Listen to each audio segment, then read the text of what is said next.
bees are marching in. You see the bees on the platform? They're what's called fanning. They're spreading the queen's pheromone out to everybody. Some of them are very upset and trying to sting me.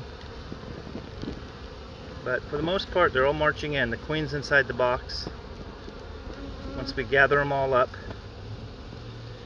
I'll put that little foam rubber that's over there in the opening. I'll put a strap around to seal them, and they can stay that way for a day or two. But if you look, they're just marching right in. So we try to get the box so they can follow their other buddies in to the hive. In a few minutes, this hive will be, all the bees will be inside. And they're still, see right here, they're still going for the old comb. These are some bees saying, "What happened? Where are we at?" They could be going after the nectar that was left, or they could just be wondering what's going on.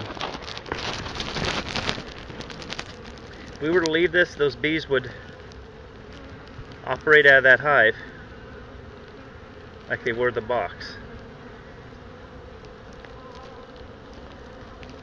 You can see them fanning. The ones on the platform, they're putting their abdomens in the air and they're flapping their wings, which is spreading the queen's pheromone out.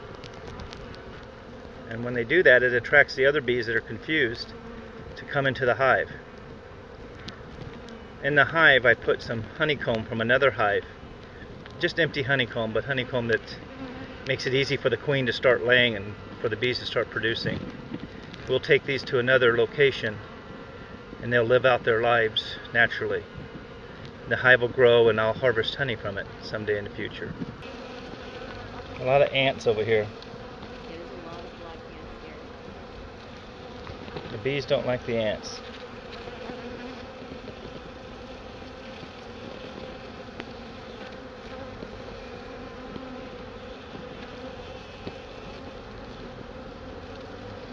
Definitely good to get these out.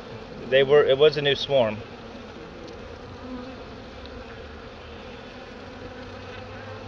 It's amazing how fast they can make honeycomb. I've seen them build a comb like that overnight. So that's basically, this was 2 nights, I would guess. Yeah, this is an unusually late swarm.